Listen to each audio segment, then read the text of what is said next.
자, 눌렀습니다. 오늘 2021년 9월 8일입니다. 저희는 사막곰 집단 지성이라는 경제 유튜버고요. 구독자가 29명이고 댓글을 달아주시는 분이 단 한 명뿐인 그런 경제 유튜버, 저는 이제 사선생입니다. 자, 그리고 오늘 이제 증시를 보시면 아시겠지만 굉장히 시퍼렇습니다. 공포심이 가득하죠. 이거는 사나이 테스트도 없었어요. 그냥 지속적으로 계속해서 이제 밑 빠진 독에 물 붓는 것처럼 계속해서 내리 꽂았는데, 아마 내일이 이제 쿼드러플 위칭데이라고 하는 그런 뭐 좀 알 수 없는 그런 이제 용어로 저희를 혼란스럽게 하는데, 이 부분에 대해서 정확하게 설명해 주실 우리 전문가 곰 선생님 모셨습니다. 반갑습니다. 네, 안녕하십니까. 예, 선생님 오늘 좀 어떻게 좀 장은 좀 어떠셨습니까? 괜찮으셨어요? 오늘 매매 좀 잘 하셨는지? 오늘 일단 뭐 이렇게 표현해도 될지 모르겠습니다만 네. 젖었습니다. 아니 뭐 최근에는 좀 저희가 만나고 저희 좀 한 달 정도 채널을 운영했는데 계속 매일 조지시는 거 아니에요 혹시? 잘 된 날도 있었나요? 예, 아시잖아요 뭐.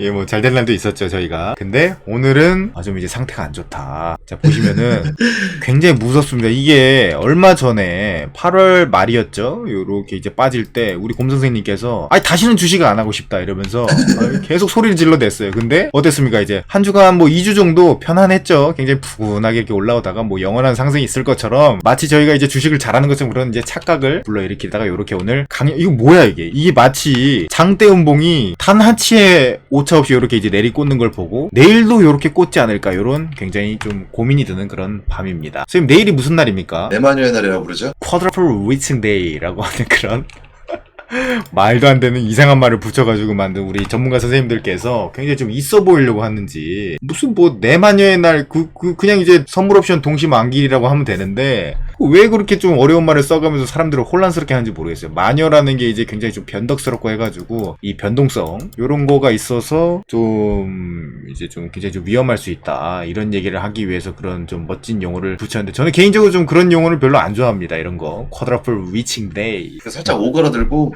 살짝 오그라들어요. 뭐 이 위칭데이 뭐 내마녀의 날이 뭐예요? 그냥 저는 앞으로 3월, 6월, 9월, 12월 이렇게 부르면 되지 뭘 내 마녀씩이나 됩니까 이게 뭐. 선생님 죄송합니다. 선생님 말씀하신 그 3, 6, 9, 12 둘째 주 목요일에 이 내마녀의 날이 오는 건 맞습니다만, 선생님께서 지금 좀 약간 좀 이해를 잘못하신 것 같아서 제가 좀 저는 그렇게 부를 거예요. 제가 좀 바로 잡아드릴게요. 제가 순서가 좀 바뀌었는데 원래 네이버 카카오 오늘 얘기를 하려고 그랬는데, 오늘 좀 쿼드러플 위칭데이부터 좀 얘기를 해보죠. 이게 3, 6, 9, 12 이런 3월, 6월, 9월, 12월 둘째 주 목요일마다 이렇게 이제 내마녀의 날이 오는 게 맞는데, 선생님 말씀하신 그 내마녀의 날이라는 거는 네 번 온다는 거 아니었어요? 오늘 그럼 이번에 이제 세 마녀의 날, 세 번째 마녀의 날. 그래서 이제 9월이니까 세 번째 마녀의 날이다. 그죠? 그렇게 알고 계셨는데 그게 아니고요. 이렇게 하시는 분 좀 처음 봤습니다, 저는. 그게 아니고 선물 옵션 동시 만기이다. 이게 이 선물 옵션이라는 거를 좀 해보셨나요, 혹시? 당연히 해봤죠. 해보셨어요? 거짓말하지 마세요. 네. 안 해보신 걸로 아는데. 코인계에서 해봤어요. 코인계에서. 그렇죠. 저도 이제 파생 거래, 이거 파생 상품이라고 하잖아요. 이 파생이라는 게 이제 의미가 뭐냐, 어떤 주 오리지널이 있으면 여기서 뭔가 여기서 이제 좀 뿜어져 나온 그런 걸 이제 파생이라고 하는 표현이죠. 이 파생이라는 말이. 이 말이 무슨 말이냐면, 이제 선물 옵션이라는 게 주가지수, 코스피 뭐 200이라든지 뭐 이런 거에 해당하는 그런 선물 옵션도 있지만, 이게 이제 일반적으로 알고 있는 선물 옵션이죠. 개별 주식에도 근데 이제 선물 옵션이 있어요. 알고 계셨나요, 혹시? 예. 알고 계시죠, 당연히. 이 삼성전자 같은 경우에 뭐 이제 9월물이다, ST팜 9월물, 막 이런 식으로 선물 옵션이 있는데, 개별 주식 선물 옵션, 그리고 이제 주가지수 선물 옵션, 이렇게 해가지고 4가지의 마녀들이 만기를 가지고 싸우기 때문에 그때를 우리가 이제 선물 옵션 만기라고 부르는 겁니다. 그래가지고 내마녀의 날이에요. 너무 오그라드는데요? 진짜로. 그렇죠. 이게 좀 별로 이 의미를 알고 나니까 더 오그라드는데. 예, 별로 이게 도대체 왜 내마녀의 날이라는 말을 붙였을까? 이거 좀 어원을 좀 찾아볼 필요가 있겠습니다. 뭐 제가 봤을 때 그냥 이제 마녀들이 옛날부터 변동 위치였는데, 쿼드러플 위치 뭐였죠? 아무튼 이런 말이 좀 저희 감성에는 좀 상당히 좀 오그라드는 그런 좀 감성이 있습니다. 앞으로는 저는 이제 선물 옵션 동시 만기일이다 라고 정확하게 좀 부르고 싶고요. 선생님 좀 말씀을 드리고 싶은 게, 그러면 이제 이런 내마녀의 날에는 왜 변동성이 심해지는지 혹시 알고 계십니까? 제가 그 역으로 좀 말씀드리려고 했어요. 왜요? 선생님이 이렇게 저 무시하시면서 네네네. 말씀하시길래 얼마나 깊이 아시나. 솔직히 말씀드리면 제가 이제 네. 타 선생님을 존경하는 인물 중 한 명으로 생각을 하고 있는데, 저를 갑자기 존경하신다고? 예, 저는 이제 존경할 부분이 있다고 생각해요. 저를 얼마나 만났다고 존경을 하세요, 벌써?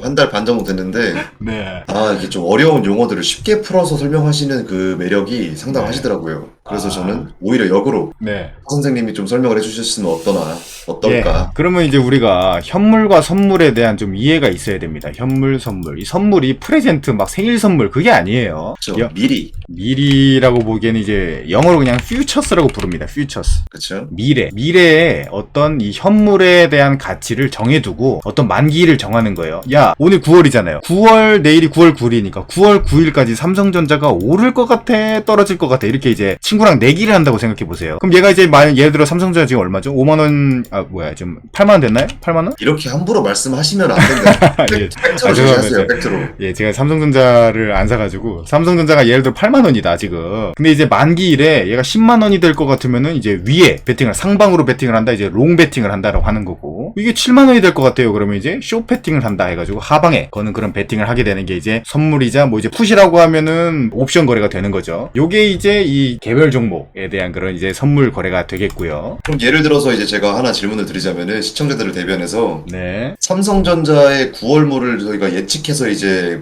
매매를 하는 거잖아요. 그렇죠. 그러면은 그거를 저희가 매매할 때 그럼 월 단위로 매매를 하는 건가요? 아니면 일 단위로도 할 수 있나요? 만기일이 있잖아요. 예를 들어 9월물은 이제 6월물이 끝나면 이제 시작을 하는 거겠죠? 그럼 이제 여기서부터 이제 거래를 하는 겁니다. 9월물 기준으로. 우리가 7월인데 예. 9월에는 삼성전자가 오를 것 같아요. 그럼 이거를 이제 보유를 하다가 9월에 계속 오르면은 얘가 당연히 수익을 보는 거고, 떨어지면은 이게 청산을 당하거나 손해를 보거나 하겠죠? 중간에 뭐 매도를 할 수 있는 건가요? 당연하죠. 이게 포지션 정리를 할 수가 있죠. 근데 그런 와중에 만기일 9월 9일이 되면 이 숏 포지션과 롱 포지션이 서로 대규모의 자금을 가지고 이제 사활을 건, 내 운명을 건 싸움을 하게 되는 거예요. 하나의 전쟁터가 되는 겁니다. 숏 포지션인 사람들은 이제 현물을 매도해가지고 어떻게 해서든 가격을 내리려고 할 그러겠죠? 거고, 예, 롱 포지션 건 사람들은 어떻게든 이걸 살리고 싶을 거 아니에요. 그래서 공격적인 매수를 하게 된다. 그래서 요 거래 세력들이 이기는 방향으로 주가가 결정이 되게 되고, 그게 이제 지수의 방향성을 결정하게 되는 그런 날이 되겠습니다. 자, 제가 이제 좀 추가적으로 말씀드리면 선물 가격이 현물 가격보다 높을 때 요걸 이제 콘탱고다라고 하고요. 콘탱고 상태 들어보셨나요 혹시? 선물 가격이 현물 가격보다 낮다라고 하면 이거를 이제 백어데이션이라고 표현합니다. 왜 그런지는 저도 몰라요. 이것도 하나의 좀 이제 좀 오그라드는 그런 그니까요. 용어 중에 하나다. 왜 그런, 옛날에 이제 뭐 이제 어원에 대해서 본 적이 있는데 뭐 잘 모르겠습니다. 어쨌든 이제 콘탱고일 때, 백어데이션일 때 이렇게 이제 스스로 나눠가지고 요럴 때마다 차익 거래라는 걸 하는 거예요. 차익 거래. 그게 내마녀의 날에 있는 그런 변동성을 키우는 큰 원인이 될 수가 있다. 자, 그럼 이제 프로그램 매매에서 우리가 비차익 거래라는 것도 혹시 들어보셨나요? 당연히 들어봤죠.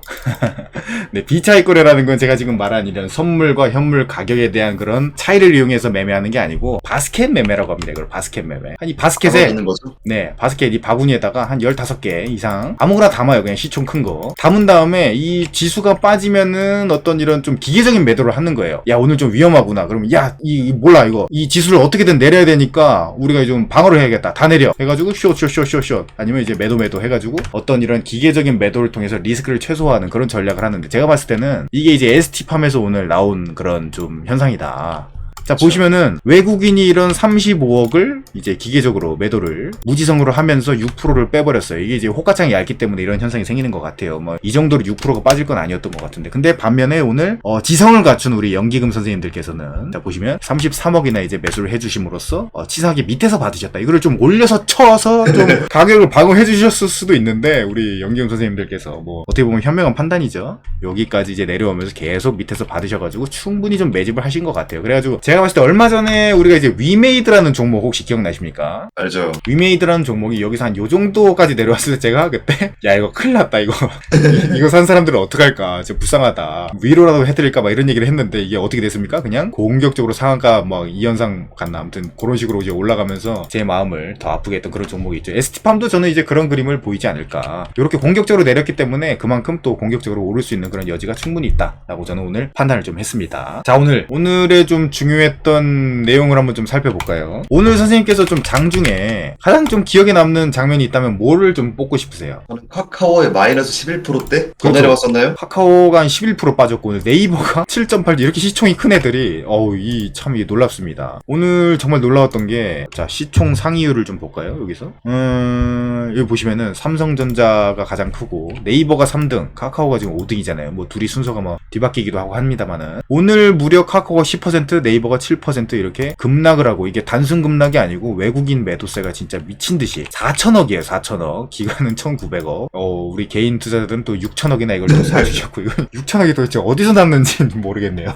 와, 근데 1% 맞았으면 좋겠네요. 제가 왜 빠졌냐 좀 우리가 알아봐야 되잖아요. 뉴스가 이렇게 나오더라고요. 왜 빠졌냐에 대한 설명. 근데 저는 이건 이제 좀 후행적으로 갖다 붙인 그런 이유라고 좀 보고 이 뉴스를 통해 가지고 이 카카오를 산 우리 세력 형님들께서 그냥 엑시트 전략으로 이 뉴스를 쓰지 않았나. 저는 이렇게 좀 생각이 된다는 거죠. 이 단기적으로 카카오가 제가 봤을 때는 여태까지 이렇게 무지성으로 이렇게까지 올라가는 종목이 몇 개 없잖아요. 우리나라에. 이 카카오 같은 경우는 실제로 뭐 3위까지 코스피 3위까지 탈환했던 어마어마한 기업이니까 하나의 그냥 SNS로 시작해가지고 여기까지 올라가기가 정말 엄청난 일들이 있었죠. 여기 보시면은 지금 이제 문어발식 그런 독점 같은 걸로 지금 이제 소상공인들이 죽어난다. 굉장히 많은 불만들이 여기 이제 적혀 있습니다. 이만큼 커가는 동안 그동안 이제 모든 자금력들을 빨아들였기 때문에 지금 굉장히 많이 힘든 분들이 그만큼 또 이제 반사적으로 생겨버렸다. 그래가지고 중소업체와의 갈등 같은 게 지금 카카오에 대한 어떤 그런 규제의 포인트가 됐고 급락에 대한 포인트가 됐으며 앞으로 이 카카오가 나쁘게 보일 것만 같은 그런 현상들을 좀 이제 설명할 수가 있겠다라고 좀 보여지는데요. 근데 그런 거는 제가 아까 설명드렸듯이 다 후행적인 분석이고 그냥 제가 봤을 때는 그냥 차익 실현을 한 거예요. 그냥 너무나도 팔고 싶은 이 카카오를 여기까지 올린 선생님들께서 그냥 나간 게 아닌가. 자 보세요. 월봉으로 봤을 때 선생님들 자 이 차트가 여기서 더 오르는 게 더 이상한 거 아닌가 라는 생각이 들지 않나요 혹시 선생님?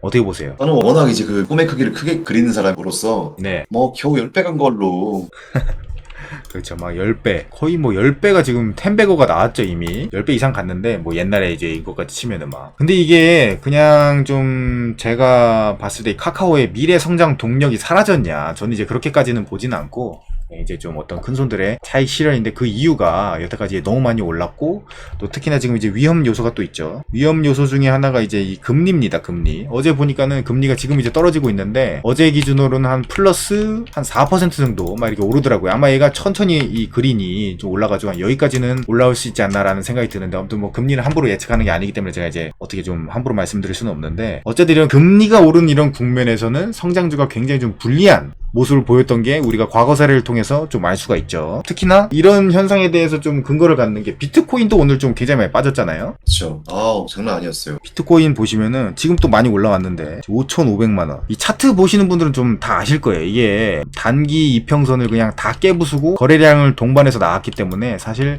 이 비트코인의 단기적인 흐름은 이렇게 좀 급반등을 하기는 좀 어려운 상태다라고 좀 보여집니다. 물론 이제 저는 비트코인을 항상 제가 좀 좋게 보기 때문에 얘가 이렇게 내려왔다가 뭐 횡보를 해서 다시 오를 수 있다고 저는 보고 있어요. 가능하면 좀 많이 내려왔으면 좋겠는데 더 사고 싶어가지고 어쨌든 그런 상태고 비트코인이 아마 당분간은 이런 단기 흐름적으로 하락세를 보일 것 같다라는 게 제 예상이고 요거는 카카오 네이버에도 동일하게 적용이 되는데요. 예, 제가 하나 질문해도 될까요, 선생님? 뭐 해보세요. 금리가 이렇게 올라갔을 때 네. 왜 네이버, 카카오, 비트코인 이런 것들이 왜 가격이 급락을 할까요? 그거는 이제 좀 굉장히 좋은 질문인데 이유가 여러 개 있습니다. 뭐 첫 번째로 말씀드려보면요. 선생님이 설명을 해주셔야 되는 거 아니에요? 제가 질문하고? 저는 간략히 설명하는 걸 좋아하는 스타일입니다. 근데 여기 저희 시청자분들은 다 이제 저희가 네. 초보자다. 그리고 모르시는 분이 듣기에 적합한 채널이다 라고 생각을 하기 때문에 저보다는 선생님이 더 이런 언변이 더 뛰어나시기 때문에 그걸 제가 인정하고 양보해드리겠습니다. 좀 설명을 좀 단순히 좀 드려보면요. 금리라는 게 좀 어떻게 좀 다시 말해보면은 자금 조달 비용이다. 그렇죠? 라고도 좀 우리가 알 수 있어요. 자금 조달 비용이라는 거는 어떤 개념에 굉장히 민감하다? 바로 이 시간이다. 시간에 대해서 굉장히 민감합니다. 이런 성장주 같은 경우에는 투자비를 들여가지고 투자를 하고 어떤 퍼포먼스가 나오기까지 시간이 상당 기간 소요가 됩니다. 그리고 그 시간이 얼마나 어떻게 어느 정도 흘러야 이게 실제로 아웃풋으로 실적이 찍히는지는 아무도 몰라요. 근데 어느 순간 터지는 거예요. 무형자산이라는 개념이 좀 그래요 원래. 그러니까 예를 들면 유튜브 같은 거죠. 유튜브도 구독자가 뭐 1000명이 언제 넘을지 10,000명이 언제 넘을지 모르잖아요. 근데 저와 곰 선생님이 이런 무형자산 이런 것들을 설명할 수 있는 무형자산은 언젠가는 터진단 말이에요. 근데 그게 이제 언젠지 모르는 거지. 그럼 시간에 대한 부담이 크잖아요. 그래가지고 이 금리가 이 성장주에는 굉장히 크리티컬한 그런 존재가 될 수 있다. 근데 반면에 이런 시간 선호도가 낮은 이런 이제 성장주 같은 경우에 그런 현상을 보이는데, 시간 선호도가 높은, 그러니까 이제 경기 민감주라고 하죠. 그런 애들은 자금 조달 비용이 별로 필요 없죠. 왜죠? 왜냐면 뭐 자동차 예를 들어 뭐 현대차로 해봅시다. 그렇죠? 현대차는 연 말씀드리겠죠? 연 800만대?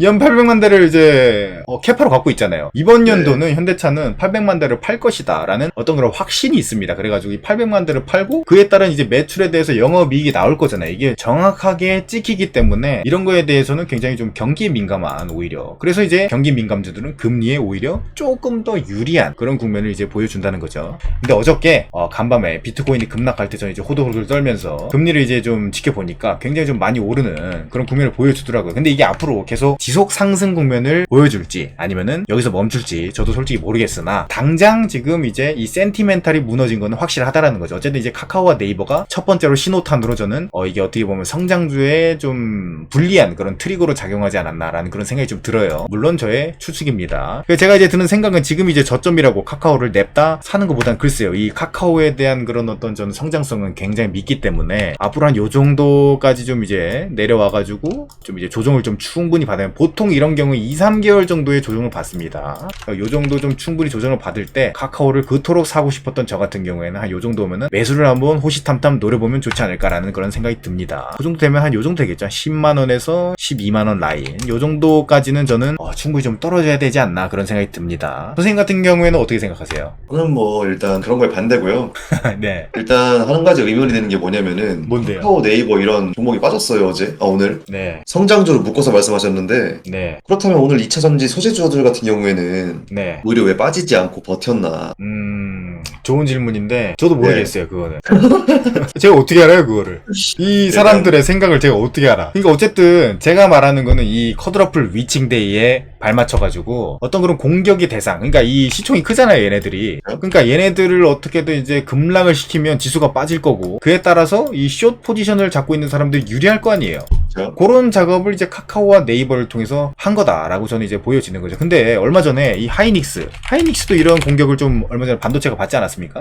심했죠. 그때 16% 네. 빠졌나요? 요거잖아요. 요날 요때랑 좀 비슷한 경우다. 그래가지고 이제 기업 가치의 실질적인 변화는 크게 상관없이 저는 그냥 단순히 이 쿼드러플 위칭 데이에 대한 그런 변동성이었을 뿐이다. 근데 단기적으로 이렇게 이제 거래량이 많이 나왔을 경우에는 다시 수급이 돌아오기가 좀 쉽지가 않으니 2-3개월의 차이를 두고 천천히 좀 매집을 해보시면 옛날처럼 카카오와 네이버의 그런 위상을 다시 한번 볼 수 있다. 왜냐면 얘네들이 그냥 단순 성장주가 아니고 실질적으로 이제 영업이익이 찍히는, 숫자가 찍히는 그런 종목들이기 때문에 저는 반드시 다시 돌아오지 않을까 그렇게 좀 생각을 합니다. 근데 단 하나 좀 이제 좀 제가 좀 걱정스러운 거는 카카오 같은 경우에 좀 내수 경제에 너무 좀 치중하지 않았나.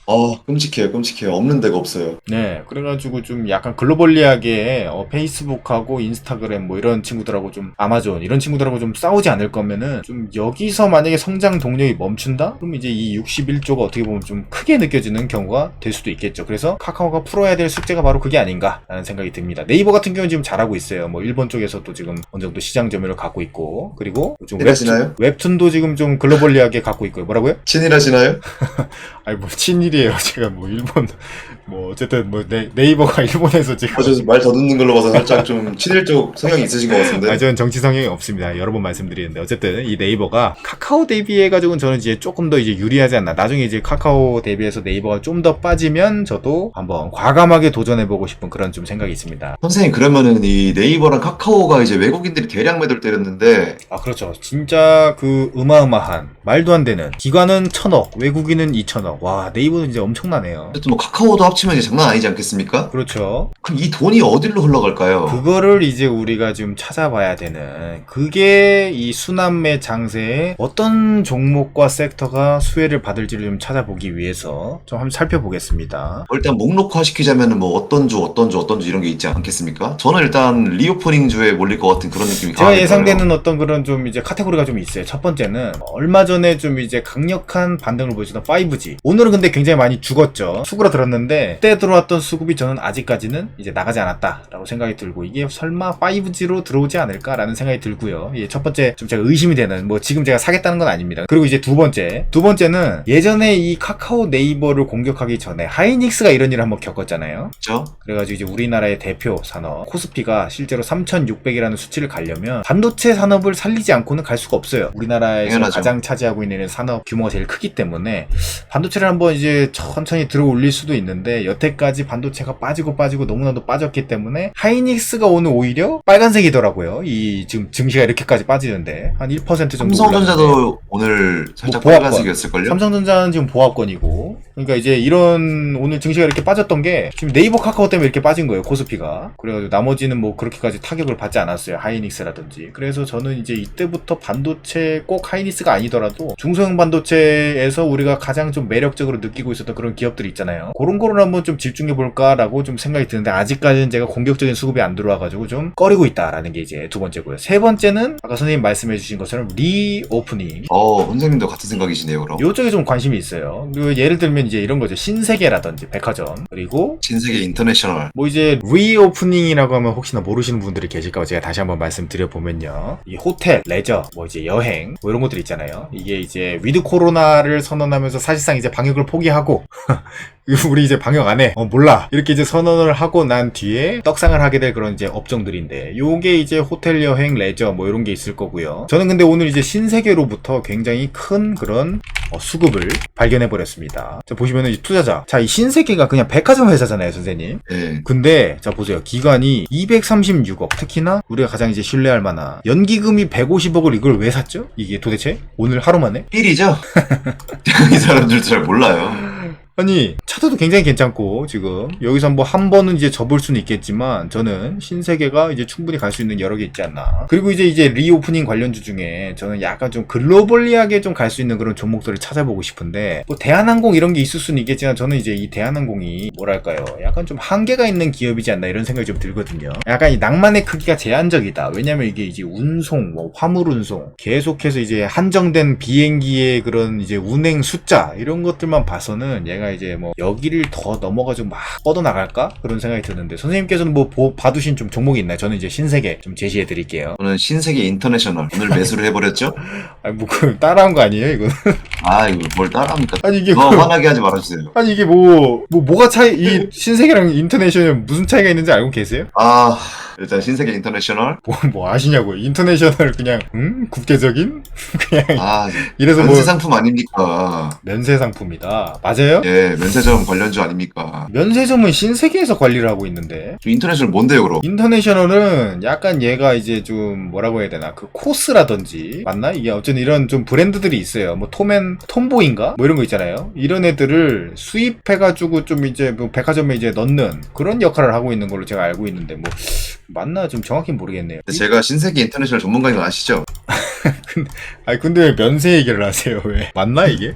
제가 솔직히 잘 모르겠습니다. 선생님 맞는 것 같아요. 면세? 저는 신세계가 면세를 관리하고 있는 걸로 알고 있었는데. 신세계가 가는 걸 제가 이제 보고 네. 항상 이게 후행을 하더라고요. 차트상으로는 신세계 얘가 더 좋나? 얘도 좋네요. 근데 약간 좀 아직까지 거래가 좀 그렇게까지 붙지 않은 모습이다. 거래량이 없는데요? 선생님 이거 별로 안 좋아하잖아요, 이런 거. 안 좋아하죠. 근데 이제 뭐 몰빵까지는 아니고 이제 조금 샀습니다. 옛날에 저한테 불을 안겨줬던 종목이라서. 갑작스럽게 이게 들어오는 이런 거래량과 연기금의 어떤 이런 150억 굉장히 의심스럽다 라는 점에서 이제 네이버의 수급이 저는 이렇게 제가 크게 말씀드렸던 세 가지 섹터에 갈 것 같고 저 이제 3번 쪽에 좀 더 집중을 하고 싶고요. 특히나 리오프닝 하면 가장 큰 우리 안티라는 회사가 있나요, 설마? 역시 아난티 쪽으로도 충분히 들어올 수가 있죠. 여기 보시면 이제 외국인이 지금 49 오늘 그러니까요. 눈치를 챈 거예요 이게. 차트가 굉장히 만들어져 가고 있습니다 지금 천천히 서서히. 자 그리고 제가 마지막으로 영상이 좀 오늘 길어졌는데 끝나기 전에 요거만 하나 보여드리고 끝내겠습니다. 그럴까요? 이 코스닥이 지금 보시면은 굉장히 좀 무섭잖아요. 그러면 이제 내마녀의 날마다 도대체 다음날이 어떻게 됐는지 좀 보여드릴게요. 내마녀의 날이 제가 뭐라 그랬어요? 3, 6, 9 12 두 번째 목요일이다. 전날에 항상 빠지잖아요, 주로. 예, 맞습니다. 여기 목요일 6월 10일이잖아요. 6월 10일 한번 가볼까요? 과거 여행을 한번 가봅시다. 여기잖아요, 6월 9일에 겁을 엄청 줬어요, 요날도. 3월달도 한번 보죠. 그리고 다음날 보면은 이렇게 다시 떡상을 하면서 다음날부터 계속 지속 상승하는 모습을 보였고요. 그리고 두 번째 3월 이날은 정말 공포 중에 공포였다. 3월 11일인가 그렇거든요. 기억하고 있는 걸로 보시니까 여기 3월 11일 맞죠? 그러니까요. 얼마나 무서우셨으면 아직까지 그 날짜를 잊지 않고 계시나. 아, 저는 자 이런 건 잘 안 까먹어요. 차트 보면 다 기억납니다. 어쨌든 이제 21년 3월 10일 요 날이 정말 지구에서 제일 무서운 날이었고 진짜 다시는 주식을 하고 싶지 않겠다. 이제 하늘에 맹세하고 싶던 그런 날이었고요. 근데 다음날 요 날 손절친 사람들 다 그냥 엉엉 울면서 다시는 주식 안 해. 나랑 안 맞아. 근데 사마라 여기서 사버리는 그런 이제 못 볼 꼴을 보게 된다. 대체로 제가 이제 경험상 보면은 이 쿼드라플 위칭 데이라고 하는 이런 오글거리는 날 전날이 가장 많이 빠지고 다음날은 대체적으로 이제 회복하고 제가 봤을 때 ST팜도 내일 동일한 방법으로 회복하지 않을까라고 생각이 들면서 오늘의 영상 마치겠습니다. 감사합니다. 네, 고생하셨습니다.